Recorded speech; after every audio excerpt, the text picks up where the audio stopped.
Mr. David Yu, thank you so much for joining with us today to speak so much more about your beloved child, VeVe. Thank you for having me on your show. It's always great to be speaking to all different fields, and VeVe is definitely a Web3 project.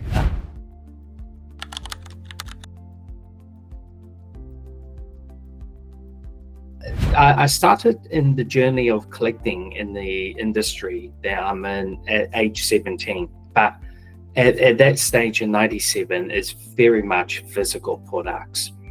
And the idea that came in with myself and my co-founder Dan is that in 2017 we thought, the emerging blockchain technology coming in, people were all buzzing about the digital asset category like cryptocurrencies. And one thing that really fascinated myself is the collectible industry. The world is all going to be digitalized, and we have seen this through music. It's now being streaming. The movies, you used to have DVDs, now it's all through streaming, and you have books through Amazon ebooks and so on. So I really thought, the gaming industry and the entertainment industry will be shifting into that.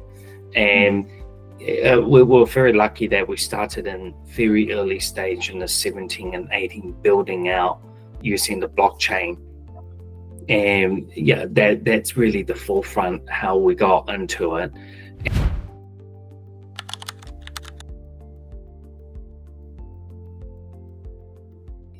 The most well-known NFT project has to be CryptoKitty. Many of you will have read or heard about it.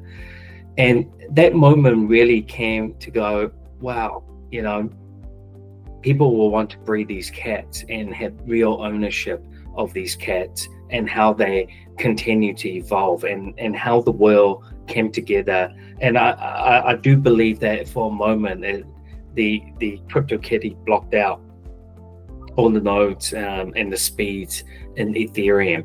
So that moment in time, I thought, if we could digitalize our superhero and things that we love, that we grew up with, things that's nostalgia to us, all into the digital world, that there could be a market for it.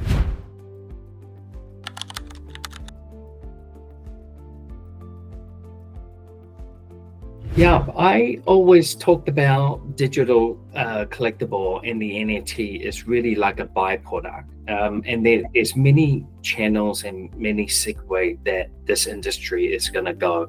And when I really talked about the byproduct is, the product's going to evolve to something. And this something could be something completely different. One of the important part for us was that how we identify the key driver of why will people want to click certain things. And when we looked at that, the superhero that amongst us, I really think people will want to collect it. And that nostalgia, that byproduct is going to be heading into that entertainment industry, whether the collectibles that we do is moving into the metaverse space where these things are sitting into. And there's so many projects out there have actually been using NFT for different things, for avatar, for skins, for music, for sports, and different, all sorts of different field. So we're yet to see the evolution cycle through this, and I'm very upbeat about what's yet to come.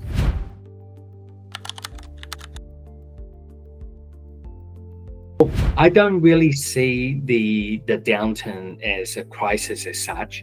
The market will always fluctuate. I've been in the collectible business for 28 years now. I have even seen trading card game, famous IPs goes up and down. And what I really see is like the bow cycle. But the cycle, when it comes down, it goes up higher every single time. Mm-hmm. So you see a reflection of that where the market is going. The more important part is the massive adoption. That digital market is really what I call it, where physical, collectible, and digital comes together. You buy a digital piece on VeVe and you get a physical product. So it's almost like cloning a digital version in your collection, in your palm of your phone. Gaming is the future of where all these assets will be moving into. When you talk about are we in crisis, I think we're in the learning curve and we are learning what the consumer wants. When the NFT first came out, the whole world didn't know what NFT is about and whether if they won or not. It was basically going, I think you want this. It's purely based on supply and demand. But this goes on to every collectible product around the world is based on that. And every type of product, collectible product, always goes through that cycle. You will have your hype and your down, and then they will come reinvent itself into something else. Happy where we are at the moment. It was always expected that down cycle will come.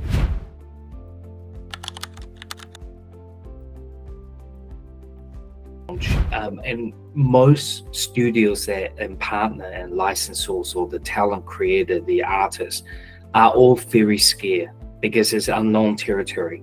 The business case, number one, didn't really exist when we explained to people that if we put it on blockchain, it's going to be secure, it's going to authenticate, interact itself inside, just like a game.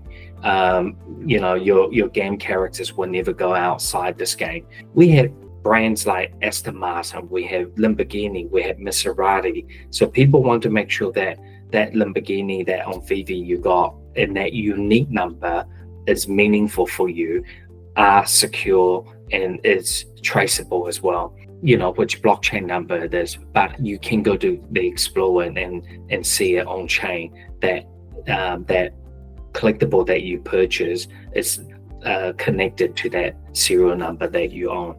So that was very important. And it is very important that the users and the collectors know all these facts and the information.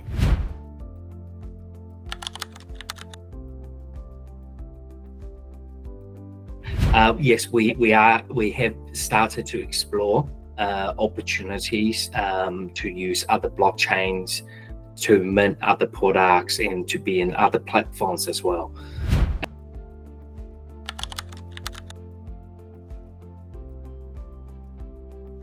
We have done project with companies such as Funko. We have done a collab with FigPin, releasing pins, collectible pins. We have also partnered with Marvel to release Christian Louis Vuitton Marvel beautiful shoes physically, and our signature range of product have been very popular, which is the physical comics. So we have trial a lot of our physical comic, and it seems to be really working well. And it's working well not just because fans are now getting a physical collectible piece of comic work, but it's also bringing the people who love collecting comic book onto VeVe from physical to digital. So because all these trial has been very successful, we are definitely looking at how we start to implement product into retail shops through product redemption.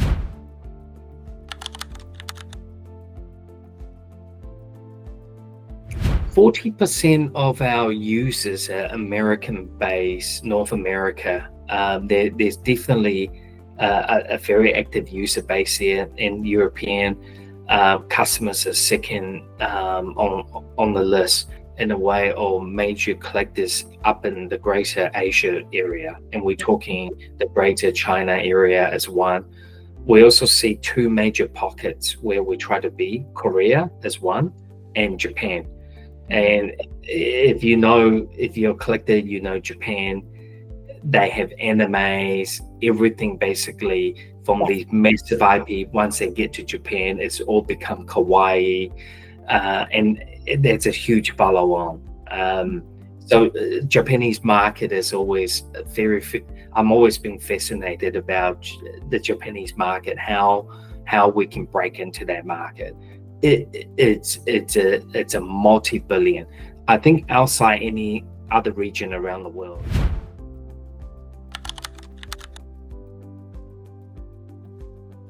Yes.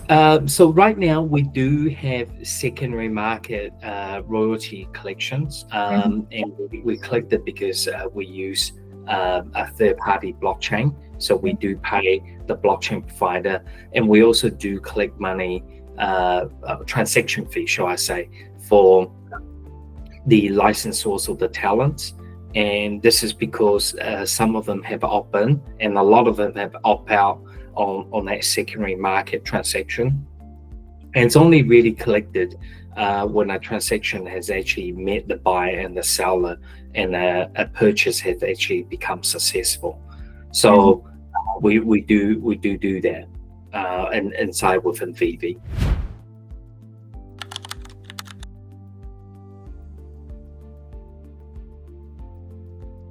We call it gems originally simply for the fact is that initially when we think about, we put the dollar sign on, people in the US will think it's US dollar, but then people in Singapore will think it's a Singapore dollar. So we thought having an in-game currency gem, it simplifies it, and because many gaming company uses it, then we thought about accepting crypto onto it, and then we found out Apple and other platform provider have the T's and C against this. So what we have done very smartly is we have partnered up with a third-party provider and recently called StackR, and StackR basically allows users to trade in cryptocurrencies. And the main currency that we provide on that trading is OMI tokens, as something that it's a native token that is part of the underpinning of that VeVe. So it really allows the users to use their utility tokens to buy in the secondary market, and users can top it up through their base wallet.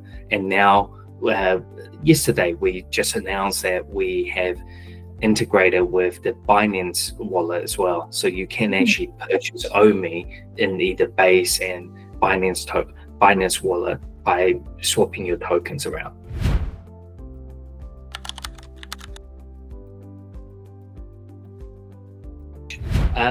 The number one thing I really want to change is, when the NFT market came up very hard, there were so many negative stigma around this environmental impact and all that. And as we know, like any technology out there, it takes time, and we now have seen many companies in layer 2 or using ZK EVM, roll up, and all these different terms. And what the whole world is trying to do is try to make better. I mean, we want to make the world a better place. And so when the NFT was such a buzzword, there was also a very negative word. A lot of the artists, companies out there, they didn't want to get involved because they think it's a dirty word. So I really wish if that wasn't the factor or the negative things around it, and people really pay attention and learn. I mean, buying a digital item is definitely going to be a lot better environmentally friendly than buying a packaged product. And I love packaged product, don't get me wrong, and shipping it, making it plastic with all the oils, fossil oils being used. I really think if I could change one thing, that would be one of the things I really like to change. I'm friendly to the environment, but the actual fact is because they see benefit and output from it. And I'm really hoping, and something that we're really proud here at VeVe is that we have sold over 10 million digital collectibles. So when you think about that 10 million collectibles, if they were going to be in the shipping container, it would be in the thousands of shipping containers coming out from the factories, going to people's home. So we have compressed and condensed all that. So thank you so much for that. And with that, I would like to conclude this interview. Thanks for having me on the show. And, it's really good for you, for me to be on your show, especially now you're in Dubai. Is such an elite place where all those entrepreneurs in Web3 and AI and almost in every field, it's all shifting. Thank you so much for joining us at Altcoin Desk.